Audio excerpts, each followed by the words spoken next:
दोस्तों नमस्ते। आप सभी का एक बार फिर से स्वागत है हमारे चैनल सलीश नर्सिंग एकेडमी पर। और एक बहुत बड़ी अपडेट के साथ में आप सभी के सामने फिर से हाजिर है। कार्मिक विभाग राजस्थान सरकार की तरफ से राजस्थान चिकित्सा एवं स्वास्थ्य अधिनियम सेवा नियम में बड़े बदलाव कर दिए गए और एक बहुत बड़ी खबर आप सभी के सामने लेकर आ रहा है दोस्तों कि अब जो परीक्षा होगी चिकित्सा विभाग में वो लिखित परीक्षा प्लस बोनस से होगी। जी हाँ दोस्तों, आप सभी को मैं बता दूं एक बार और फिर से संशोधन कर दिया गया है। राजस्थान चिकित्सा एवं स्वास्थ्य अधिनियम सेवा नियम से संशोधन की अधिसूचना जारी कर दी गई है। अब बोनस वालों को भी पढ़ाई शुरू करना पड़ेगा। 70 number plus paper plus 30 bonus से जो है आपकी भर्ती होने वाली है। तो दोस्तों, कार्मिक विभाग की वेबसाइट पर जारी कर दिया गया है पत्र और गजट में जैसे ही प्रकाशित होंगे ये नियम राजस्थान सरकार के, तो ये नियम जो है कानून में आपके प्रचलन में आ जाएंगे। तो नोटिफिकेशन की तरफ चलते हैं। ये देखिए 5 नंबर के पॉइंट पे संशोधन विभिन्न सेवाओं के नियम में। और पहला आप देख लीजिए संशोधन राजस्थान चिकित्सा एवं स्वास्थ्य अधिनियम सेवा नियम 1965 में। और आप तारीख देख सकते हो 23 मई का ये नोटिफिकेशन है। चलिए इसको अपन डाउनलोड कर लेते हैं दोस्तों। इन सभी नोटिफिकेशन को हमने हमारे टेलीग्राम पर भी सेंड कर दिया है, जिसका लिंक आपको हमारे वीडियो के डिस्क्रिप्शन में मिल जाएगा, या फिर आप टेलीग्राम सर्च कर लीजिएगा। वहाँ जाइए और ज़रूर ज्वाइन कीजिए। और साथ ही में आपसे निवेदन है, काफ़ी मेहनत करनी पड़ती है इन नियमों को समझाने के लिए, तो चैनल को सब्सक्राइब भी आप ज़रूर कीजिए दोस्तों। लाल बटन को दबाइए और इसके बेल आइकन को भी प्रेस कर लीजिए। तो यहाँ पे आपके सामने हो गया है डाउनलोड नोटिफिकेशन। और देख सकते हो आप कार्मिक विभाग ने जो है नोटिफिकेशन जारी कर दिया है। इसमें बताया गया है कि भैया अब फार्मासिस्ट के अलावा जो भी भर्ती होगी चिकित्सा विभाग में वो 70 प्लस 30 यानी 70 नंबर का पेपर होगा आपका, प्लस 30 नंबर के आपको इसमें बोनस जुड़ जाएंगे। जिन लोगों ने काम कर रखे हैं 1 साल के 10%, 2 साल के 20%, उसके हिसाब से आपकी जो है परीक्षा के हिसाब से आपकी भर्ती होगी। यानी आप सीधी भर्ती नहीं होगी बोनस के आधार पर, जिस तरह से पहले होती थी कि आपकी 12 की परसेंटेज जुड़ जाएगी और प्लस आपके 30 नंबर बोनस जुड़ के आपका नंबर आ जाएगा। तो ये अब यहाँ पे सूचना में बदलाव कर दिए गए हैं। अब पेपर देना ही पड़ेगा आपको, चाहे आप बोनस आप 10 साल से लेके बैठे हो। अब देखिए दोस्तों 23 तारीख का ये नोटिफिकेशन है और इसने बताया है भारत के संविधान के अनुच्छेद 309 के परंतु द्वारा प्रदत्त शक्तियों का प्रयोग करते हुए राजस्थान के राज्यपाल और जिसके पास सभी शक्तियां निहित होती है, राजस्थान चिकित्सा एवं स्वास्थ्य अधिनियम सेवा नियम 1965 को और संशोधित करने के लिए निम्नलिखित नियम बनाते हैं। आप सभी को बता दूं मैं चिकित्सा नियम 1965 के अंतर्गत आते हैं, 1965 वाले नियम के अंतर्गत आते हैं। और इसका नाम जो है दिया गया है वो है राजस्थान चिकित्सा एवं स्वास्थ्य अधिनियम सेवा नियम पंचम संशोधन नियम 2022, यानी 5वां संशोधन इसमें किया गया है। समय समय पे इसमें संशोधन किए जाते हैं, उसके हिसाब से इसमें पंचम संशोधन, छठा संशोधन, इस हिसाब से इसमें नाम दिया जाता है। पूरे नोटिफिकेशन समझाऊंगा, 2 पेज का नोटिफिकेशन है। इसके बाद अपन जो सभी भर्तियों में नियम संशोधन किए गए हैं उस नोटिफिकेशन की तरफ चलेंगे। तो वीडियो को पूरी देखिएगा और इसको सभी जगह शेयर जरूर कीजिएगा। ये एक बड़ी अपडेट है दोस्तों कि आपकी लिखित परीक्षा से प्लस बोनस से यहाँ पे आपकी भर्ती होने वाली है, नर्सिंग की या फिर पैरामेडिकल या फिर चिकित्सा विभाग की। चलिए बात करते हैं इसमें 19 का।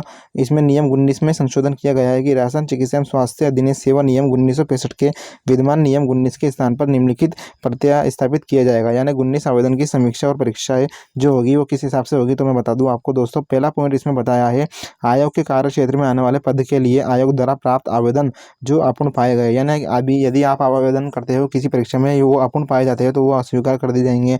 परीक्षा में उपस्थित होने से पूर्व अभ्यर्थी द्वारा स्वयं यह सुनिश्चित किया जाना चाहिए होगा कि इन नियमों में उपस्थित उसकी आयु, शैक्षिक अर्हता यानी योग्यता, क्वालिफिकेशन जो होती है, आपका अनुभव यानी एक्सपीरियंस यदि कोई हो आदि के संबंध में शर्तें पूर्ण करता हो। यानी यदि अभी वैकेंसी आती है नर्सिंग की, ठीक है, और उसमें आपकी आयु, आपकी क्वालिफिकेशन, आपका एक्सपीरियंस, अनुभव वो उस विज्ञप्ति की गजट के अनुसार, नोटिफिकेशन के अनुसार होना चाहिए, अन्यथा आपके जो पद है, आपके आवेदन है वो अस्वीकार कर दिए जाएंगे। तो ये सिंपल सी बात है। चलिए आगे बात करते हैं। परीक्षा देने के लिए जो है आपको लिखित परीक्षा में बैठना ही पड़ेगा दोस्तों। समीक्षा करेंगे, उसी आधार पर ही आपकी समीक्षा होगी, उसी आधार पर आपका 30% जुड़ेगा बोनस। यदि आपके पास 3 साल का एक्सपीरियंस है, 2 साल का एक्सपीरियंस है, तो आपका 20% यहाँ पे जुड़ने वाला है। ये देखिए दोस्तों, इसमें बता दूं मैं आगे आपको परीक्षा देने के लिए अनुज्ञात किया जाना अभ्यर्थी को पात्रता की अवधारणा का हकदार नहीं बनाएगा। अभ्यर्थियों को लिखित परीक्षा में उपस्थित होना होगा। साफ साफ यहाँ पे लिखा गया है, आप देख लीजिए। परीक्षा को अभ्यर्थी को लिखित परीक्षा में उपस्थित होना ही होगा दोस्तों। बाद में आयोग केवल ऐसे अभ्यर्थियों के आवेदनों को ही समीक्षा करेगा जो लिखित परीक्षा में आयित हो यानी बेटा हो। दूसरे पॉइंट में बात करेंगे दोस्तों। देखिए पूरी तरह से इसको समझाने वाले हैं नोटिफिकेशन को, तो वीडियो को एंड तक देखिएगा और अधिक से अधिक शेयर कीजिए और चैनल को सब्सक्राइब जरूर कीजिए। यदि कोई आपके विचार है, कोई आप सवाल पूछना चाहते हो, आपके समझ में नहीं आती बात, तो आप कमेंट बॉक्स में कमेंट करिए, ताकि सभी लोगों के वो क्वेश्चन दिखे, उसका जवाब दिखे और सभी लोगों के समझ में आए। कमेंट बॉक्स भी एक बार आप चेक कीजिए। लिखित परीक्षा की स्कीम पाठ्य विवरण ऐसा होगा जो आयोग द्वारा समय समय पर विनिश्चित किया जाएगा, बदलाव किया जाएगा, उनका संशोधन किया जाएगा, अलग अलग पैटर्न यहाँ यूज़ किया जाएगा। ओके, पाठ्यक्रम आपका सिलेबस ऐसा होगा, स्कीम ऐसी होगी। तीसरे पॉइंट में बात करेंगे, आयोग के कार्य क्षेत्र में नहीं आने वाले पदों के लिए बोर्ड या यदि यथास्थिति नियुक्ति प्रौद्योगिकी द्वारा प्राप्त आवेदन जो अपूर्ण पाए गए उसे अस्वीकार किए जाएंगे। परीक्षा में उपस्थित होने से पूर्व अभ्यर्थी द्वारा यह सुनिश्चित किया जाना कि नियमों में ये, चलो ये मैंने बता दिया आपको आयु वाली चीज़ें सभी जानकारी, परंतु बेच एक सेकंड, बेच जग के पद पर, बेच जग क्या होता है दोस्तों? बेच जग होता है फार्मासिस्ट, ये फार्मासिस्ट के बारे में बात कर रहे हैं आप इसमें।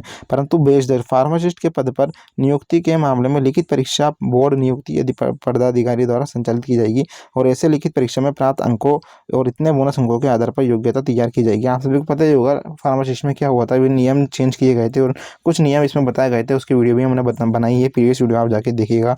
तो ये बताई गई है और किन किन लोगों को इसमें शामिल किया जाएगा फार्मासिस्ट वाले में, तो मैं बता दूं आपको, इसमें बताया है जो राज्य सरकार द्वारा, राजस्थान सरकार, मुख्यमंत्री बीपीएल जीवन रक्षा कोष में काम कर रहे हो, या राष्ट्रीय ग्रामीण स्वास्थ्य मिशन में काम कर रहे हो, या फिर मेडिकल रिलीफ सोसाइटी एमआरएस पे हो, एड्स नियंत्रण सोसाइटी, या फिर सहकारी उपभोक्ता थोक भंडार, सहकारी उपभोक्ता भंडार या अन्य सहकारी संस्थाओं के अधीन सहकारी विभाग में समरूप कार्य के अनुभव की अवधि को ध्यान में रखते हुए आपको विनिर्देश किए जाएंगे, आपको बोनस प्रदान किए जाएंगे, आपको लिखित परीक्षा में उसका बेनिफिट आपको यहाँ पे प्रोवाइड करवाया जाएगा। चलिए बात करेंगे नीचे आगे, और अगर अपन परंतु बेच जग के भिन्न पद, यानी बेच जग फार्मासिस्ट के अलावा जो दूसरे पद है को आयोग के कार्य क्षेत्र में नहीं आते हैं, नियुक्ति के मामले में योग्यता नियुक्ति प्राधिकारी द्वारा इन नियमों में संलग्न अनुसूची में विनिष्ट अलग शैक्षणिक परीक्षा या वर्तिक परीक्षा में दोनों प्राप्त अंक, यानी इसमें बताया गया है दोस्तों आपके लिखित परीक्षा तथा बोनस दोनों को इसमें जोड़ दिया जाएगा। ये देखिए, इन नियमों में संलग्न अनुसूची में विनिर्दिष्ट अर्हक शैक्षणिक परीक्षा और वर्तिक परीक्षा, यानी लिखित परीक्षा होती है, वर्तिक यानी क्या होता है? लिखित परीक्षा,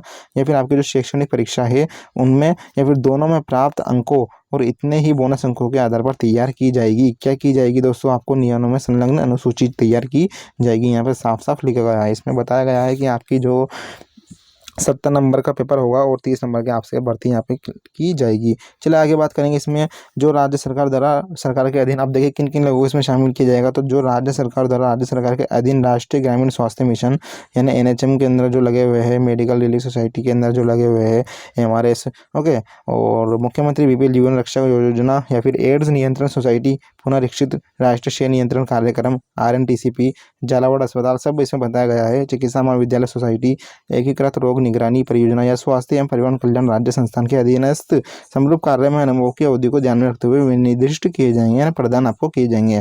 परंतु यह भी किसी अभ्यर्थी की पात्रता या अन्यता के संबंध में आयोग बोर्ड या यथास्थिति नियुक्ति अधिकारी पदाधिकारी का विनिश्चय अंतिम यहाँ पे माना जाएगा, उसका आदेश यहाँ पे अंतिम माना जाएगा। राज्यपाल की शक्तियों का यहाँ पे यूज किया जाएगा, राजस्थान सरकार की शक्तियों का यहाँ पे यूज किया जाएगा। तो दोस्तों यहाँ एक बड़ी अपडेट आप सभी को हम प्रोवाइड करवा रहे हैं। कार्मिक विभाग की वेबसाइट पर यहाँ 2 पत्र जारी कर दिए गए हैं। वैसे पत्र काफ़ी जारी किए गए, जैसे कि मैं आपको बता दूं वापस वेबसाइट पर चलकर। ये देखिए दोस्तों, यहाँ पे अलग अलग नोटिफिकेशन जारी किए गए 23 तारीख को, 1 2 3 4 5। इसमें चिकित्सा एवं स्वास्थ्य अधिनियम सेवा नियम 1965 में बदलाव किए गए। इसमें संशोधन किया गया कि इसमें आयुर्वेदिक में भी, यूनानी में भी, होम्योपैथी में भी और प्राकृतिक चिकित्सा सेवा नियम में भी यहाँ बदलाव किए गए, जो 1973 के अंतर्गत आते हैं। चिकित्सा नियम 1965 के अंतर्गत आते हैं दोस्तों। ओके, ये क्वेश्चन भी बन जाता है इसके ऊपर। और देखिए, राजस्थान जनजातीय क्षेत्रीय विकास राज्य अधीन सेवा नियम 2001 के अंतर्गत आते हैं, उसमें भी संशोधन किया गया। राजस्थान ग्रामीण विकास एवं पंचायती राज्य अधीन सेवा नियम 1998 के अंतर्गत आते हैं, इनमें भी संशोधन किया गया। और संशोधन विभिन्न सेवाओं के नियमों में, तो इस लेटर को भी अपन एक बार खोल लेते हैं। तो दोस्तों गजट में जैसे ही ये प्रकाशित होंगे तो ये नियम चिकित्सा विभाग के, ये राजस्थान सरकार में गजट में जैसे ही प्रकाशित होंगे तो ये नियम कानून में प्रचलन में आ जाएंगे और इस हिसाब से आपकी भर्ती होगी। चलिए दूसरा नोटिफिकेशन यहाँ पे जारी कर दिया गया है और इसमें अगर नीचे देखेंगे अपन तो ये देखिए, सेवा नियमों के नाम, राजस्थान चिकित्सा सेवा महाविद्यालय शाखा नियम 1962, विद्यमान नियम का संख्या आपका 19 नंबर यहाँ पे दिया गया है। इसके अलावा अलग अलग है, जैसे राजस्थान होमगार्ड और नागरिक सुरक्षा सेवा नियम में भी संशोधन किया गया। राजस्थान तकनीकी प्रशिक्षण सेवा नियम 1975 में भी नियम में संशोधन किया गया। और कौन से पॉइंट है? 19 नंबर के इसमें पॉइंट यहाँ पे प्रोवाइड आपको करवा रखे हैं। चलिए नीचे देखेंगे तो नीचे काफ़ी इन्होंने जानकारी दी गई है, आपकी योग्यता किस हिसाब से रहनी चाहिए, आपकी आयु किस हिसाब से रहनी चाहिए, जो नोटिफिकेशन जारी किया जाएगा नई भर्ती में। ओके, आपकी जो भी सेकंड ग्रेड की भर्ती होगी या फिर कोई भी आपकी फार्मासिस्ट की होगी, पैरामेडिकल की होगी, रेडियोग्राफर की होगी, राजस्थान संस्कार के अंतर्गत, तो उसके अकॉर्डिंग आपकी क्वालिफिकेशन यहाँ पर रहनी चाहिए। चले तो शॉर्टकट में मैं ये दूसरे नोटिफिकेशन के बारे में आपको समझा दूँ। ये दूसरा जो नोटिफिकेशन है ये सभी भर्तियों के संशोधन के लिए निकाला गया है। अभी मैंने आपको समझाया था इसके पहले चिकित्सा विभाग का जो नोटिफिकेशन जारी हुआ था उसमें संशोधन हुए थे 1965 के अंतर्गत। अब ये दूसरे नोटिफिकेशन को भी आप एक बार देख लीजिए। भारत के संविधान के अनुच्छेद 309 के परंतु द्वारा प्रदत्त शक्तियों का प्रयोग करते हुए राजस्थान के राज्यपाल राजस्थान विभिन्न सेवा नियमों यहाँ पे विभिन्न आ जाता है दोस्तों, ध्यान रखना है इस बात का, को संशोधित करने के लिए इसके द्वारा निम्नलिखित नियम बनाते हैं। जैसे कि देख लीजिए पहला पॉइंट, संक्षिप्त नाम और प्रारंभ। इन नियमों का नाम है राजस्थान विभिन्न सेवा नियम। द्वितीय संशोधन इसमें किया गया है, यानी सभी संशोधन यहाँ पे आ चुके हैं। विभिन्न सेवा नियम यानी विभिन्न अलग अलग तरह के जो सेवा नियम है आपके, इनमें जो है द्वितीय संशोधन किया गया है। पहला संशोधन पहले कर दिया गया था, ये द्वितीय संशोधन है 2022। और देखिए इसमें ये राजपत्र में इनके प्रकाशन की तारीख से प्रवर्तित होंगे संशोधन। इसके द्वारा संलग्न अनुसूची के स्तंभ संख्या 2 में यह तो लिखित प्रत्येक सेवा नियमों के सामने स्तंभ संख्या 3 में यह तो लिखित विद्वान नियम के स्थान पर निम्नलिखित प्रतिस्थापित किए जाए, यानी इन्हें कुछ बदलाव किए जाए। और वो क्या क्या बदलाव है, आवेदनों की समीक्षा और परीक्षाएं ली जाए। आयोग द्वारा प्राप्त आवेदन जो भी भर्ती निकाली जाएगी उसमें अपूर्ण पाए जाने वाले उनको अस्वीकार कर दिए जाएंगे, नेग्लेक्ट कर दिए जाएंगे जो भी गलती आप करोगे फॉर्म भरने में। ठीक है, परीक्षा में उपस्थित होने से पूर्व अभ्यर्थी द्वारा स्वयं यह सुनिश्चित किया जाना चाहिए कि जो भी नोटिफिकेशन निकला है उसके अनुसार वो ये जो उसकी हो, क्वालिफिकेशन उसके अनुसार हो, एक्सपीरियंस उसके अनुसार हो। यदि कोई हो आदि के संबंध में शर्तें पूर्ण करता हो, परीक्षा देने के लिए जो आपको जरूरी है परीक्षा देने जाना, अन्यथा आप उसके हकदार नहीं माने जाओगे। और आयोग केवल ऐसे अभ्यर्थियों के आवेदनों की समीक्षा करेगा, जांचेगा, ओके, शामिल करेगा जो लिखित परीक्षा में होंगे या न लिखित परीक्षा में शामिल होंगे। और केवल पात्र अभ्यर्थियों को ही साक्षात्कार इंटरव्यू के लिए यहाँ पे बुलाया जाएगा। दूसरे पॉइंट में बात करेंगे, ये जो मैं नियम समझा रहा हूँ, ये जो मैं नोटिफिकेशन समझा रहा हूँ ये वाला, ये सभी परीक्षाओं के लिए है दोस्तों। ओके, समझने की कोशिश करना भाइयों, कोई दिक्कत आती है तो आप कमेंट बॉक्स में कमेंट करके पूछिए। अभ्यर्थियों को लिखित परीक्षा में उपस्थित होना होगा और उन अभ्यर्थियों को जिन्होंने इतने अंक प्राप्त किए हैं जो आयोग द्वारा स्वयं के अनुसार नियत किए जाएंगे, आयोग द्वारा साक्षात्कार के लिए बुलाया जाएगा। आयोग द्वारा बुलाए जाएगा अभ्यर्थियों को साक्षात्कार में उपस्थित होना होगा। साक्षात्कार के लिए इंटरव्यू के लिए अंकों का आवंटन चयन के प्रयोजन के लिए विचार किए गए कुल अंकों के 10% से अधिक नहीं होगा। तीसरा पॉइंट की मैं बात करेंगे, लिखित परीक्षा की स्कीम और पाठ्य विवरण ऐसा होगा जो आयोग द्वारा समय समय पर विनिश्चित किया जाएगा। किसी अभ्यर्थी की पात्रता या अन्यता के संबंध में आयोग का विनिश्चय ही अंतिम होगा। तो दोस्तों मैंने आपको समझाने की पूरी कोशिश की और यहाँ पर लिस्ट दी गई है किन किन नियमों में संशोधन किया गया है। देख लीजिए काफ़ी लंबी लिस्ट है, ये देखिए। क्योंकि आप सभी को बता दूं, संविदा नियम सिर्फ चिकित्सा विभाग में नहीं होते, अपने राजस्थान में काफ़ी सारे विभाग ऐसे हैं जो संविदा में आते हैं।